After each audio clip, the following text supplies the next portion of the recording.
Chaque jour, c'est la même chose. Un nouvel outil IA, 10 nouveaux outils IA, 1000 nouveaux outils IA.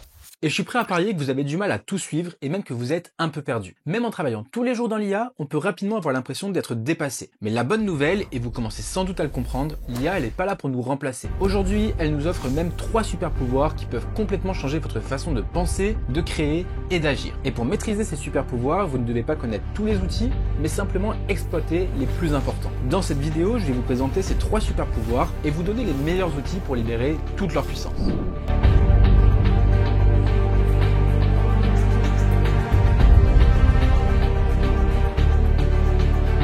Le super pouvoir numéro 1, c'est le cerveau augmenté. Et le point de départ, c'est évidemment les LLM, c'est-à-dire les larges langages modèles. En 2025, la question, c'est plus de savoir quel est le meilleur LLM, mais lequel est le meilleur pour quelle tâche. On retrouve évidemment en premier ChatGPT, avec notamment ChatGPT 4o. Aujourd'hui, la vraie force de ChatGPT, c'est sa capacité de dialoguer avec vous. Et c'est d'ailleurs pour ça qu'il commence à être adopté par le grand public. La latence aujourd'hui, elle est très faible, donc la conversation, elle est vraiment naturelle. Je sais pas si vous avez récemment testé le mode vocal, mais on a l'impression d'avoir une conversation instantané avec un autre humain. On a également ChatGPT O3 qui est clairement la référence niveau réflexion approfondie et ça permet d'aller très loin. Aujourd'hui, la stratégie d'OpenAI, elle est très claire, c'est de faire ChatGPT un véritable système conversationnel et ça va améliorer toutes nos interactions. Et ça devrait être encore plus fou avec GPT-5 qui est prévu dans les prochains mois. On retrouve ensuite Claude d'Anthropic. Claude, c'est sans doute le LLM le plus rigoureux du marché, il a une capacité d'analyse et c'est surtout un expert pour la rédaction. Si vous avez un texte à rédiger, vous allez pouvoir utiliser le mode persona de Claude pour vous mettre dans la peau de la personne que vous souhaitez. Et clairement, d'un point de vue SEO, Claude c'est au-dessus des autres. Un des autres gros avantages de Claude, c'est qu'il va minimiser les hallucinations. Par exemple, si vous demandez à ChatGPT d'analyser plusieurs documents et que ça dépasse son contexte, parce qu'on a toujours un contexte possible dans les interactions avec un nombre de mots limité, ChatGPT vous dira pas qu'il peut pas analyser la situation. Au contraire de Claude qui va être beaucoup plus transparent là-dessus. Récemment, Claude a également sorti sa version 3.7 et c'est désormais la référence niveau code. Vous avez sans doute vu plein de vidéos passer sur YouTube avec par exemple Claude qui code pendant 7 heures d'affilée et vraiment c'est un gap qu'on vient de passer au niveau du code. Enfin, on retrouve Gemini 2.5 de Google et pendant longtemps Google a été à la traîne par rapport à OpenAI, notamment avec la version Bard qui n'a pas été un franc succès. Mais depuis la sortie de Gemini 2.5, Google il a plus que rattrapé son retard, il y a une super pertinence de réponse chez Gemini et surtout le gros plus avec Gemini c'est que c'est intégré à Google Workspace. La stratégie de Google, c'est pas de vous faire venir à l'IA, mais ça va être d'apporter l'IA là où vous êtes déjà. Par exemple, si vous voulez rédiger un email, Gemini il va résumer les échanges précédents, il va intégrer les nouvelles données, et tout ça, il va vous proposer une réponse sans que vous ayez besoin de quitter la fenêtre de votre écran. On a vu les 3 principaux LLM et on va pouvoir s'intéresser maintenant au moteur de recherche. Mais avant ça, n'oubliez pas de vous abonner, d'activer la cloche pour pas rater les prochaines vidéos et laisser un petit like, ça m'aide beaucoup dans le développement de la chaîne. Aujourd'hui, Perplexity reste le moteur de réponse de référence. Il va vous donner une réponse directe et synthétique avec plein de sources. Donc il va citer énormément de sources, il va en fait scraper Internet pour répondre au mieux à vos questions. Donc ça a été pendant longtemps la référence, mais on peut aujourd'hui aller encore plus loin au niveau de la recherche approfondie avec des agents. On va pas parler tout de suite d'agents autonomes, etc., mais plus les agents avec les fonctionnalités de Deep Research qui sont intégrées à Google et à OpenAI. Vous avez simplement à aller sur Google, chercher Deep Research Google ou Deep Research OpenAI et vous aurez un mode particulier qui va vous permettre de trouver énormément d'informations sur des sujets précis ou complexes. Par exemple, si vous êtes dans l'e-commerce et que vous voulez rechercher des fournisseurs dans une niche précise, dans une niche particulière, vous allez pouvoir demander à ces 2 sources d'informations et ça va vous donner plein de données, plein de sites, plein de fournisseurs différents que vous aurez jamais imaginé et que vous aurez pris des heures, voire des journées à trouver tout seul. Une fois que vous avez collecté l'information, il va falloir la structurer. Et pour ça, on a également plusieurs outils. Le premier, et c'est sans doute le plus connu dans le domaine, c'est Miro, et Miro a ajouté une couche d'intelligence artificielle avec Miro AI. Miro, c'est avant tout un tableau blanc en ligne géant et collaboratif. La première fonctionnalité que vous allez pouvoir utiliser, c'est l'analyse de post-it. Admettons que vous avez fait une séance de brainstorming, tout le monde a ajouté des idées sur des post-it virtuels, ensuite, Miro AI peut automatiquement les regrouper par mots-clés, par sentiments, par exemple si c'est positif, négatif, neutre ou même par couleur. Autre fonctionnalité de Miro AI qui peut générer une carte mentale complète avec des branches et des sous-thèmes juste à partir d'un simple mot ou d'une idée. Et le plus fort, c'est qu'il va même pouvoir transformer vos croquis dessinés à la main en diagrammes. On retrouve ensuite Iowa qui se différencie par une approche qui se veut plus adaptée aux différentes manières de penser. Par exemple, cet outil va proposer des cartes mentales visuellement plus libres que les arborescences classiques. Donc c'est un très bon compromis par rapport à Miro. Enfin, une IA indispensable, c'est Xmind AI. En gros, Xmind, c'est un outil de cartographie mentale très populaire et sa version IA, elle va se concentrer sur la rapidité de création et l'exploration approfondie de vos cartes. Vous avez notamment le mode enquête qui va vous permettre de dialoguer directement avec vos cartes. Pour créer votre second cerveau, vous allez désormais devoir gérer l'information. Pour ça, vous avez des outils comme Notion, que vous connaissez sans doute, avec notamment Notion AI. Vous pouvez demander à Notion AI de résumer une longue page de notes ou un article que vous avez sauvegardé. Il va pouvoir générer automatiquement des mots-clés pour chaque entrée dans une base de données et il va même pouvoir vous aider à rédiger du contenu. Dans un style un peu différent, on va retrouver également Obsidian qui va fonctionner à travers tout votre réseau de notes. En gros, Obsidian, c'est une application qui va vous permettre de lier vos notes entre elles pour créer un réseau de connaissances, un peu comme si c'était votre Wikipédia personnel, avec des liens entre les fiches, un peu au style des backlinks qu'on retrouverait sur Internet, sur les sites Internet pour les lier et donner de la puissance. On va lier les articles, donc les notes, les unes avec les autres. On retrouve également un outil conçu dans le même style, mais qui est bien plus puissant. Il s'agit de Notebook LM de Google. Cet outil, vraiment, il est incroyable, donc j'en ferai une vidéo entière pour vous montrer toutes ses fonctionnalités. Mais en gros, qu'est-ce qu'on peut faire avec Notebook LM? On peut lui envoyer énormément de documents, de vidéos YouTube, des audios, etc. Et on va pouvoir lui poser toutes sortes de questions dessus. Le plus fou, c'est qu'on peut même générer une interview entre deux IA qui vont parler du sujet. Donc ça, je vous laisse imaginer toutes les possibilités que ça nous offre pour travailler sur un sujet, pour synthétiser des données. Tout ce qu'on vient de voir concernant votre second cerveau, ça va dépendre d'une seule compétence, le prompt engineering. Aujourd'hui, ça devient de plus en plus simple d'utiliser les IA à condition de savoir leur parler. Et avec un bon prompt, vous aurez des excellents résultats, mais par contre, avec un mauvais prompt, les résultats, ils seront pas bons. Heureusement, il y a plusieurs outils qui vont vous aider à mieux prompter, avec un de mes préférés notamment qui s'appelle Prometheus. Cet outil va vous aider à décomposer vos prompts en plusieurs blocs, contexte, tâches, instructions, exemples, ce qui est très important lorsqu'on veut faire un bon prompt, et vous pourrez ensuite tester les différentes versions de ces blocs pour voir laquelle fonctionne le mieux. Ce que je vous conseille de faire ensuite, c'est d'utiliser ces différents prompts dans les différents LLM, comme ça vous allez pouvoir comprendre à quelle IA vous adresser pour la tâche donnée et avoir la meilleure réponse possible. On a également Prompt Perfect qui va vous permettre d'améliorer et d'affiner automatiquement vos prompts. Par exemple, vous donnez une idée de prompt et Prompt Perfect va le réécrire pour qu'il soit le plus détaillé et le plus efficace pour des modèles comme GPT-4, Midjourney ou bien encore pour Claude. Vous avez même une bibliothèque gratuite de prompts pour ChatGPT qui s'appelle AIPRM ou des marketplaces comme PromptBase. AIPRM, ça va vous permettre de choisir parmi des milliers de prompts créés par la communauté pour des tâches spécifiques, comme par exemple le SEO, le marketing, la rédaction de fiches produits, alors que sur PromptBase, vous pourrez acheter des prompts qui ont été créés par des experts en prompt engineering. D'ailleurs, vous pourrez même vendre vos propres prompts si vous êtes bon en prompting. Maintenant que votre cerveau il est augmenté, il est temps de passer à l'action. C'est le deuxième super pouvoir, on va parler de bras robotiques. Le but il est simple, ça va être de déléguer tout ce qui est répétitif et sans valeur ajoutée pour vous concentrer sur la stratégie. La compétence numéro 1, vous l'aurez compris, ça va évidemment être l'automatisation. Vous savez désormais comment faire travailler des intelligences artificielles, comment récupérer de l'information. Maintenant, il va falloir faire travailler ces différentes IA entre elles avec ce qu'on appelle des API. Une API, c'est une interface qui va vous permettre de connecter plusieurs applications entre elles. Donc vous pourriez par exemple demander à Claude de créer un prompt pour créer une image, puis envoyer sa réponse à GPT qui va créer l'image sans que vous ayez besoin d'intervenir. Niveau automatisation, on retrouve évidemment Make. C'est personnellement avec celui-ci que moi j'ai appris à automatiser.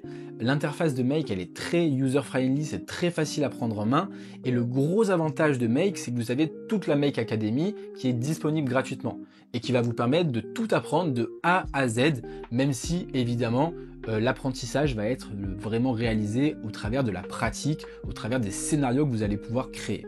Mais bon, je vous mettrai quand même le lien dans la description de la Make Academy. Ensuite, N8N qui est plus technique, mais qui a l'avantage d'être quasiment gratuit. Bien que Make ne soit pas très cher si vous avez une activité plus ou moins normale, si vous n'avez pas une activité qui demande énormément d'opérations. N8N, c'est une solution open source que vous pouvez héberger vous-même en local. Et sincèrement, je ne le recommanderais pas à un débutant qui devrait d'après moi privilégier Make, qui est quand même beaucoup plus facile. Vous risquez quand même d'abandonner beaucoup plus vite avec N8N qu'avec Make, mais vous n'aurez pas forcément le choix de l'utiliser si vous vendez des prestations d'automatisation. On a également Zapier qui a été un petit peu délaissé aujourd'hui, qui est un peu l'ancêtre de Make et N8N, mais il y a un vrai business autour de Zapier avec tout l'écosystème Zapier, donc je ne vais pas en parler plus en détail ici, mais ça reste encore très pertinent aujourd'hui. Il existe aussi une autre façon d'automatiser en automatisant des tâches en local sur votre navigateur. Pour ça, on a deux outils qui sont bien connus, on a Axiom.ai et Automa. Ces outils vont vous permettre de simuler des clics sur votre ordinateur. Vous allez pouvoir donc automatiser des tâches sans avoir besoin d'API, comme par exemple extraire des noms d'entreprise.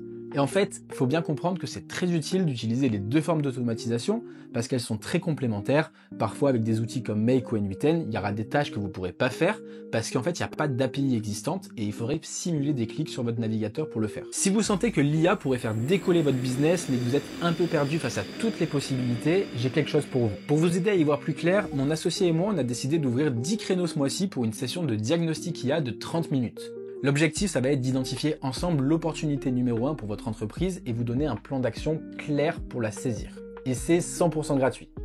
Pour réserver votre session, vous avez juste à cliquer sur le premier lien dans la description. Désormais, vous savez utiliser les LLM et vous savez automatiser les tâches entre les différentes IA et applications. Vous allez donc pouvoir créer des outils avec la nouvelle ère du Prompt to App. On retrouve aujourd'hui deux outils bien connus qui sont Bolt.new et Lovable. On a d'ailleurs Perplexity qui propose sensiblement la même chose depuis peu. Avec ces outils, vous aurez simplement besoin d'indiquer à l'IA ce que vous voulez et l'IA va ensuite tout construire. Et donc une fois de plus, on voit l'utilité du prompting. Mieux vous allez prompter, meilleurs seront les résultats. Donc ces outils, ils vont vous permettre de créer des sites vitrines, mais vous pourrez aller beaucoup plus loin. Vous allez pouvoir faire des très jolis front-ends, c'est-à-dire tout ce qui est visuel pour l'internaute, mais également des back-ends, c'est-à-dire tout ce qui se passe derrière. Par exemple, vous pouvez créer des automatisations sur Make et les connecter directement dans ces outils.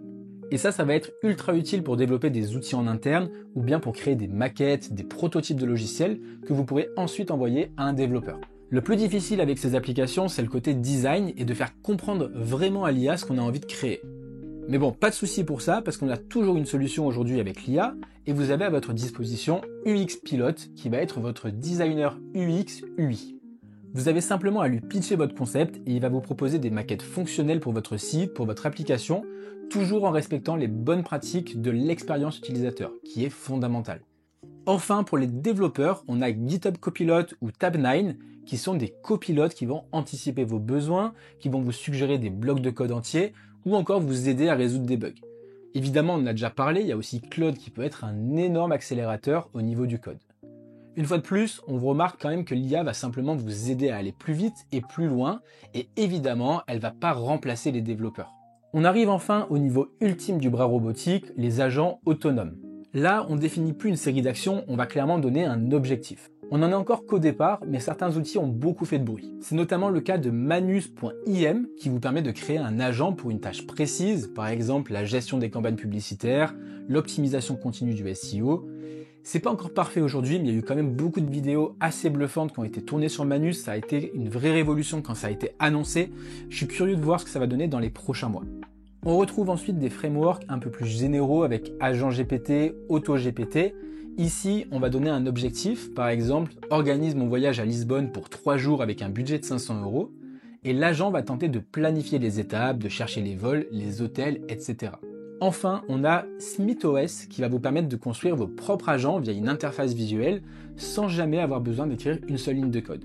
Donc comme je vous disais, je ne vais pas m'étendre plus que ça sur les agents autonomes car on n'est encore qu'au début, mais c'est certain que ça va monter en force dans les prochains mois et j'ai vraiment hâte de voir tout le potentiel que ça va exploiter. Ce que vous devez retenir avec ce super pouvoir, c'est que votre rôle, il change. Aujourd'hui, vous ne devez plus être celui qui fait, vous devez être celui qui orchestre. Vous devez dire quoi et l'IA va se charger du comment. Ok, désormais que vous avez les idées grâce à votre cerveau augmenté, vous avez les moyens de les concrétiser avec votre bras robotique. Maintenant, comment faire pour diffuser le message? Vous le savez, en 2025, la présence sur les réseaux, elle est indispensable. Vous créez un logiciel? Parlez-en. Vous faites de la prestation? Faites des vidéos. Vous développez une compétence? Documentez-la. Et l'IA, elle nous permet d'accélérer tout ce process et d'augmenter carrément votre présence sur Internet. Et on a là le troisième et dernier super pouvoir, la voix amplifiée. On va évidemment commencer par les IA textuelles. Le texte est la façon la plus ancienne et la plus évidente de communiquer. Et pour ça, on a évidemment des outils spécialisés. Pour la rédaction commerciale, je vais citer notamment Whitesonic ou WiseWand. Ces outils sont spécialisés pour créer des textes de vente, des publicités, des landing pages ou encore des textes optimisés pour le SEO. Et si vous avez bien suivi, on a également Claude 3.7 qui fait super bien le taf. Personnellement, moi c'est celui que j'utilise couplé à de l'automatisation et le seul prérequis ce sera de bien prompter. Chose qui sera moins importante avec des outils spécialisés. On retrouve évidemment des IA expertes dans l'écriture de fond comme Nolan AI, Squibbler, Saga, et ces outils, ils sont ultra utiles si vous rédigez des romans ou même des scripts YouTube. Vraiment, vous devez prendre le réflexe d'exploiter chaque IA dans son objectif précis. La deuxième façon de communiquer la plus pertinente après le texte, c'est évidemment l'image. On retrouve Midjourney, qui est le pionnier des IA génératives d'images. Aujourd'hui, Midjourney, c'est parfait pour créer des visuels artistiques, pour créer des visuels avec une forte cohérence de style, notamment grâce à des fonctions de référence de style et de personnages, mais c'est plus forcément le seul. Il y a beaucoup d'autres IA, on va en parler de certaines juste après. Récemment, il y a une nouvelle fonctionnalité qui a vu le jour avec Midjourney, c'est qu'on peut même aller plus loin avec cet outil en générant des vidéos grâce à la V1 vidéo. On a également Ideogram. Ideogram, c'est un de mes outils d'IA préférés. C'est avec lui que j'ai créé tous les visuels du site brunelia.fr, donc tous les visuels d'affiches que je vends sur ce site, et c'est vraiment cet outil qui a résolu le grand problème de l'IA, le texte sur l'image. Si vous voulez créer une affiche, un logo avec un nom, ou un post pour les réseaux sociaux avec un slogan, c'est clairement l'outil le plus fiable. Enfin, c'était l'outil le plus fiable jusqu'à qu'OpenAI sorte GPT Image 1. Cette sortie, ça a également été une révolution, mais d'après moi, les cas d'usage sont très différents. On est davantage sur une IA artistique avec l'idéogramme, alors que GPT va vous servir pour du marketing, pour de la publicité. Je suis également obligé de citer Recraft. Recraft, ce sera votre directeur artistique pour tout votre branding. Il va générer des logos, des icônes, des illustrations dans un style vectoriel, et ça, évidemment, sera parfait pour faire une charte graphique. Si vous voulez obtenir un maximum de contrôle, vous pouvez aussi utiliser Stable Diffusion, surtout avec ControlNet. Là, vous allez pouvoir dicter la pose d'un personnage ou encore la composition exacte de l'image, mais c'est un peu plus technique, ça demande un peu plus de compétences et vous devez vous former un petit peu plus en profondeur pour utiliser vraiment la puissance de Stable Diffusion. Enfin, je termine avec Flux et notamment les LoRa, ce qui va vous permettre de créer des photos de vous dans différents contextes. C'est d'ailleurs ce modèle que j'ai automatisé pour créer toutes les miniatures de ma chaîne YouTube. On enchaîne avec l'audio et la vidéo qui sont actuellement en plein boom. Faire du contenu, c'est compliqué et ça prend du temps. Heureusement pour nous, en 2025, on a HeyGen qui nous fait gagner un maximum de temps. HeyGen, ça va vous permettre de créer un avatar de vous-même. Et le gros avantage, c'est que vous allez pouvoir réutiliser cet avatar sans jamais avoir besoin de vous filmer. Et je sais pas si vous avez remarqué, mais c'est d'ailleurs mon avatar dans cette vidéo et j'ai simplement record ma voix. Ce format, ça me permet de produire encore plus de contenu, donc dis-moi dans les commentaires si ça vous va et je ferai sans doute un mix entre mon clone et moi. J'ai d'ailleurs tourné une vidéo où je vous montre comment créer votre clone de A à Z avec HeyGen et notamment la version 4 qui vous permet de créer un clone simplement juste à partir d'une image. On continue avec Runway. Runway s'est fait connaître pour ses vidéos par IA, c'était un des premiers à le faire, mais c'est d'après moi pas la réelle valeur de cet outil. Runway en fait il propose une suite d'outils énormes comme la génération de vidéos, d'audio, d'images ou même la synchronisation vidéo des lèvres. On peut même upscale les images et moi je l'utilise particulièrement pour son option de Remove Background qui va vous permettre de transformer vos vidéos en fond vert et donc de modifier le lieu où vous vous trouvez. Et ça je l'utilise notamment pour Instagram où je vais me mettre dans un super lieu à chaque fois qui fait très réel. Au niveau de la génération de vidéos, vous avez forcément entendu parler de VEO de Google avec VO3 qui a fait énormément de buzz.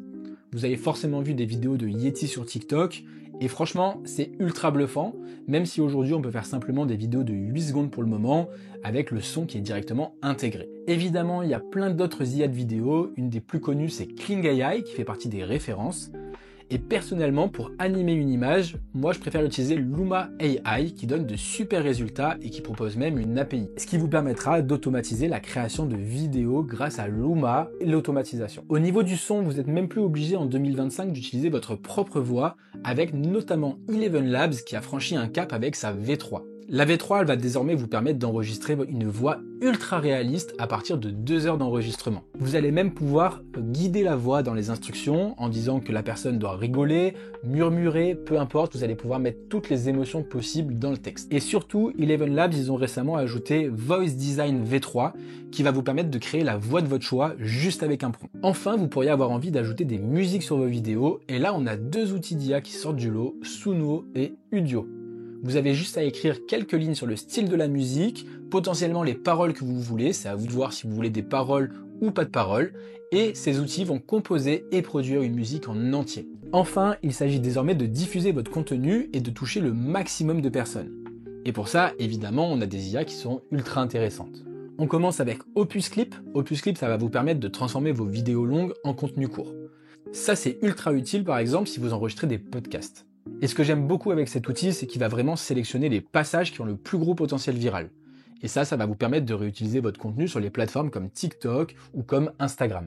Ensuite, il y a une nouvelle IA que j'adore et que j'utilise en ce moment, c'est Captions AI. Imaginez, vous venez de créer le script d'un réel avec Claude, vous avez ensuite la voix qui est créée automatiquement avec Eleven Labs, vous envoyez le tout à votre clone Agen, et on finit la boucle avec Caption AI qui va faire tout le montage du short en quelques secondes. Vous aurez juste à upload la vidéo, choisir le style souhaité et l'IA va générer un montage avec des visuels qui vont intervenir, des zoom-in, des zoom-out, des petits bruitages et ça rend super bien. Une autre IA que je vous recommande, c'est Clueso. Donc Clueso, c'est un outil qui va être hyper utile si vous faites des tutoriels. En fait, vous enregistrez de base votre écran et l'outil va ensuite transformer automatiquement la vidéo brute en un guide pas à pas ultra propre avec des zooms, des annotations et des instructions claires. Cette IA, elle est hyper utile si vous mettez en avant votre logiciel ou bien imaginons que vous fassiez des tests d'affiliation sur YouTube d'outils IA, vous allez avoir quelque chose d'ultra clean. Enfin, une dernière IA très intéressante, c'est Poppy AI. Donc cet outil, il va apprendre de votre style sur LinkedIn, puis il va vous proposer des dizaines de brouillons de posts pertinents et alignés avec votre personal branding.